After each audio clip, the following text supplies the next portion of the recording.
You got dumped and you wisely went no contact with the ex who dumped you, but you're wondering, what can you do? Do you just sit around and wait, or are there things that you could be doing without breaking no contact to make your ex miss you? So let's talk about the 7 subtle ways to make your ex miss you without having to break no contact. Way number 1, the social media glow up. You're sharing posts and photos of how great your life is, and you're not doing it just to get their attention, and you're not doing it to seek attention and validation from other people. You're doing it because you're living this great life and you want to share that with your family and friends and the world at large. You're sharing stories of personal growth and achievement. You're sharing happiness and places you've been and exciting things that you've done. Way number 2, mastering the art of absence. And this kind of goes against what I just said. So maybe after you've done some of that, where you've shared these amazing things that you're doing with your life, then you take a break from social media.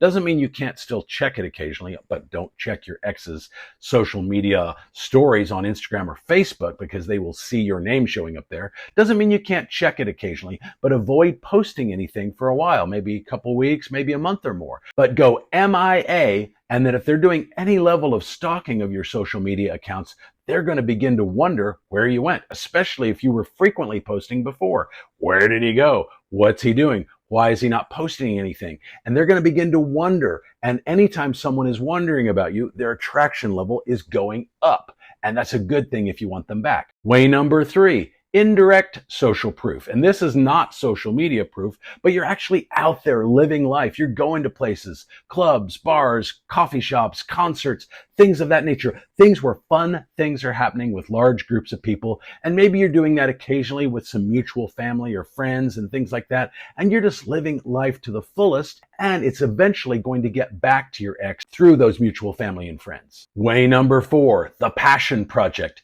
And here you're going to take on a class or a hobby that you've always wanted to do that you've never done before. So it's a brand new thing and you're learning it and eventually mastering it.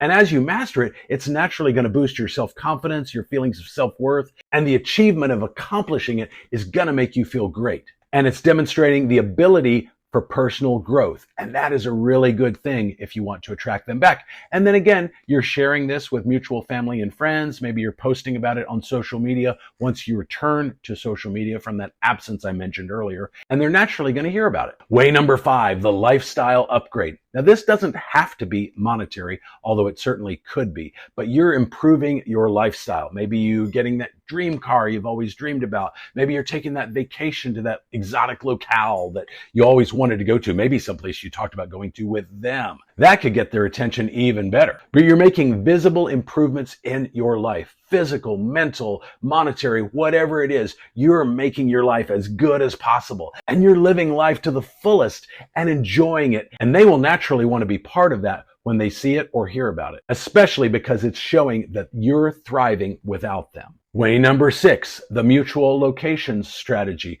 This one could be seen as a little manipulative, so use it wisely. But you know their habits. You know the places they like to go to and hang out at.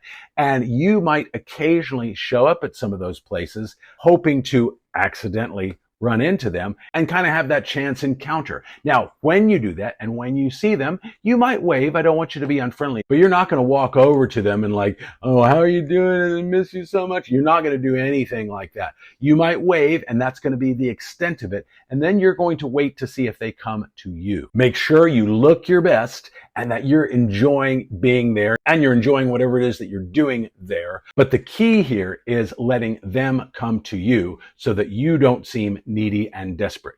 Then when you begin to engage in conversation, at some point you're going to be able to tell if there's some mutual interest there from them, and chances are there is if they walked over to you. And then at that point, ask them out. Maybe even right there on the spot, hey, do you want to go grab a drink somewhere else? That kind of thing. Or you set a date for the very near future to get together. Way number 7, the delayed response technique. And this is mostly going to apply if they reach out to you via phone call or text, that kind of thing.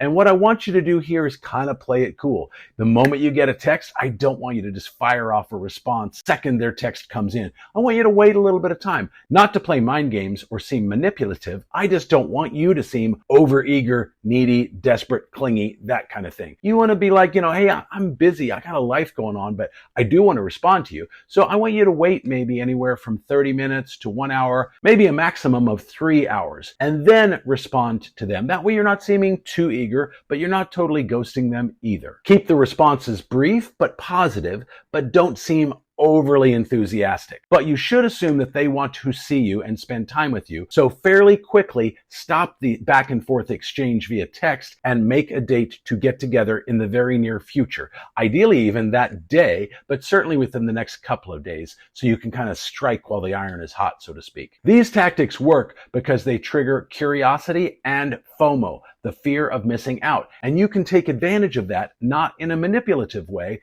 but to kind of get things going on rekindling the romance between the two of you. Because anytime someone is wondering about you, their attraction level for you is going up. So take advantage of that when it happens and make it happen. Where are you at on this journey? Let me know your story down in the comments. But for now, I'll see you in the next video.